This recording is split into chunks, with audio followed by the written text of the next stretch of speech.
श्रीमान गुलाम नबी जी, मुझे चिंता इस बात की है कि गुलाम नबी जी के बाद इस पद को जो संभालेंगे उनको गुलाम नबी जी से मैच करने में बहुत दिक्कत पड़ेगी।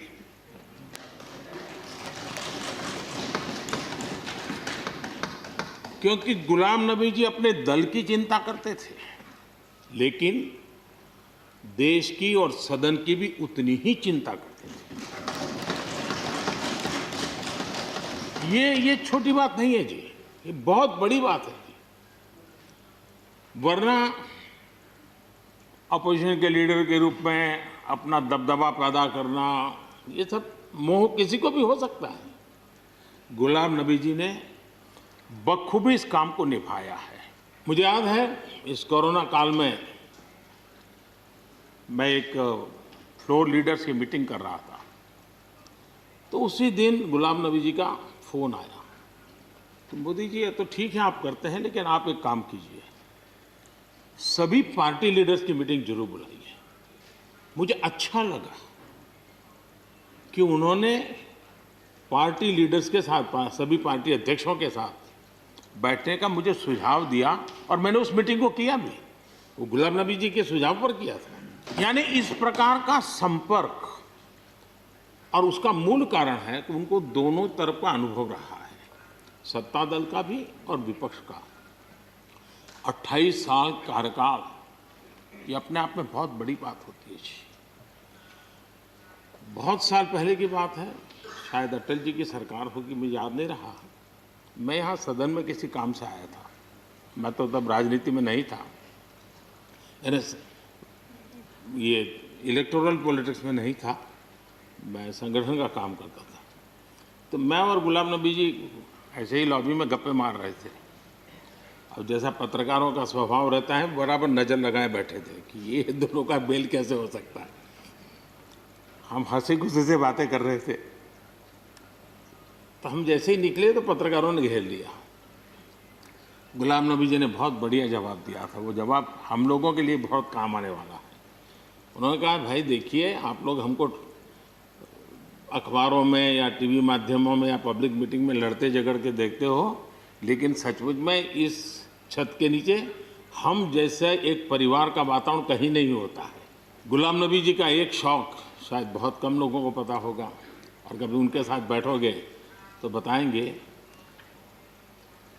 हम सरकारी बंगलों में रहते हैं, तो बंगले की दीवारें, अपना सोफा सेट, उसी के आसपास हमारा दिमाग रहता है।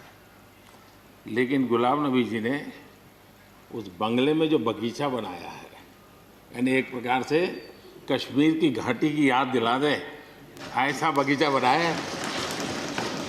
जब आप मुख्यमंत्री थे, मैं भी एक राज्य का मुख्यमंत्री के नाते काम करता था, हमारी बहुत गहरी निकटता रही उस कार्यकाल में। शायद ही कोई ऐसी घटना मिल सकती है कि जबकि हम दोनों के बीच में कोई संपर्क सेतु न रहा हो। एक बार गुजरात के यात्री, क्योंकि जम्मू कश्मीर में जाने वाले टूरिस्ट में गुजरात बहुत बड़ा नंबर रहता है, और टेररिस्टों ने पर हमला कर दिया। करीब 8 लोग शायद मारे गए। सबसे पहले गुलाम नबी जी का मुझे फोन आया,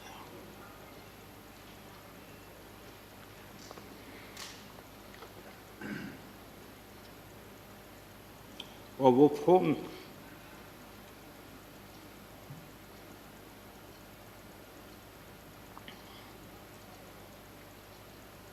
सिर्फ सूचना देने का नहीं था,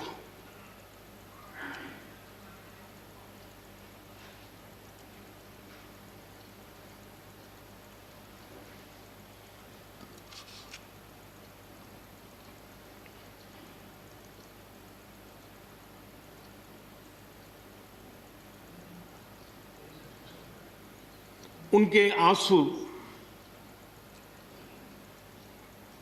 रुक नहीं रहे थे।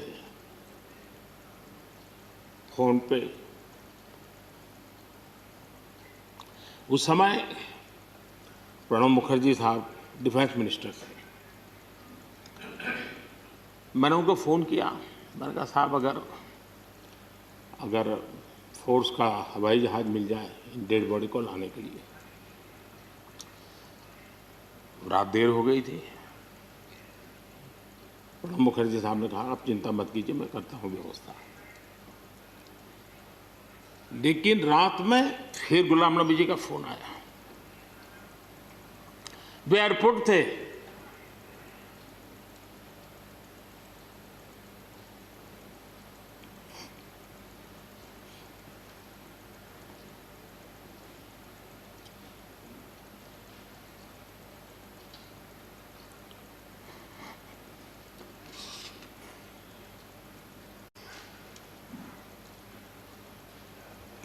एयरपोर्ट से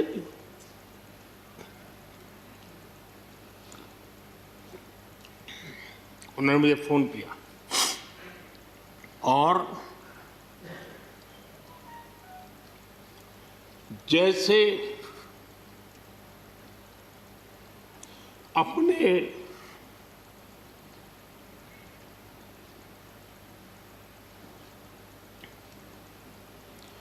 परिवार के सदस्य की चिंता करें,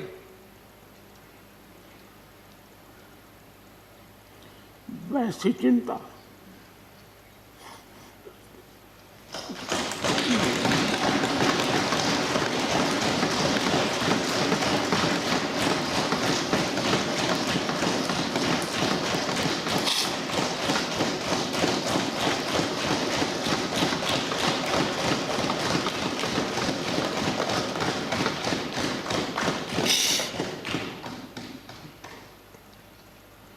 पद, सत्ता जीवन में आती रहती है, लेकिन उसे कैसे पचाना,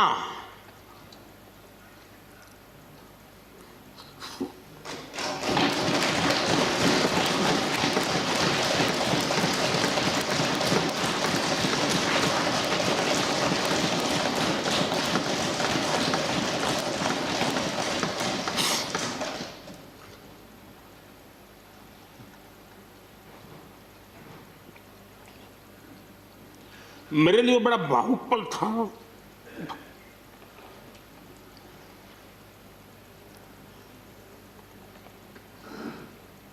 दूसरे दिन सुबह फोन आया कि मोदी जी सब लोग पहुंच गए।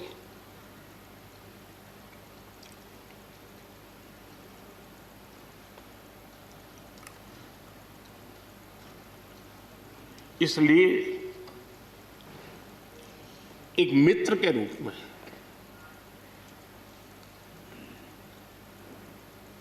गुलाम नबी जी को घटना और अनुभव के आधार पर मैं आदर करता हूं। सर, आपने, माननीय प्रधानमंत्री जी ने, माननीय डिप्टी चेयरमैन साहब ने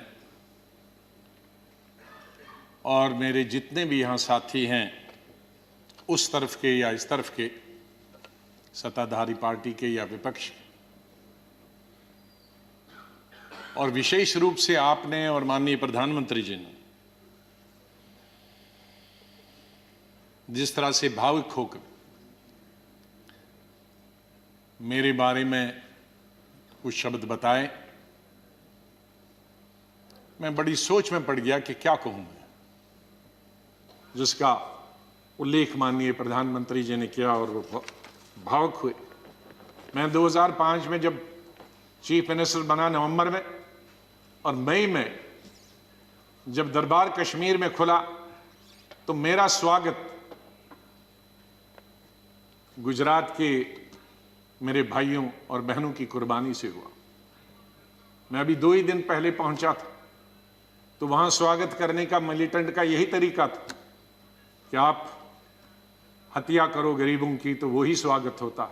उसका मतलब था कि हम हैं, इस गलतफहमी में न रहना।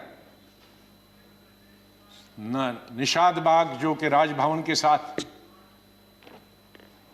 वहां बस से, उस पर लिखा था गुजरात की बस, उसमें हमारे तकरीबन 40-50 गुजरात के हमारे भाई बहनें टूरिस्ट, उस पे उन्होंने ग्रेनेड लगाया और मेरे ख्याल में दर्जन से ज़्यादा लोग वहीं हताहत हो गए और कई जख्मी हो गए। मैं फौरन तुरंत जगह पे पहुंचा, लेकिन तब तक पुलिस ने वो हटा दिया था।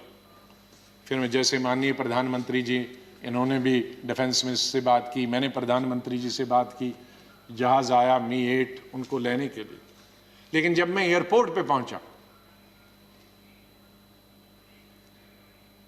तो जाहिर है सिक्योरिटी वाले कहते हैं कि सीएम आ रहे हैं, सीएम आ रहे हैं। तो एयरपोर्ट पे ये सब जाने के लिए तैयार थे। हमारे जख्मी भाई, छोटे छोटे बच्चे।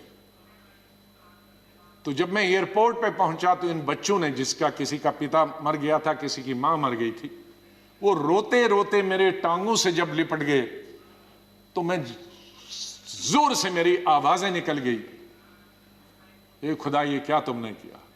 मैं कैसे जवाब दूं इन बच्चों को, मैं कैसे जवाब दूं उन बहनों को जो यहां तफरी के लिए आए थे, सैर के लिए आए थे, और आज मैं लाशें लेकर इनके हवाले कर रहा हूं उनके माता पिता की। तो ये भावुक होने की जरूरी बात थी। आज हम ये अल्लाह से, भगवान से यही दुआ करते हैं कि इस देश से मिलिटेंसी खत्म हो जाए, इस देश से आतंकवाद खत्म हो जाए,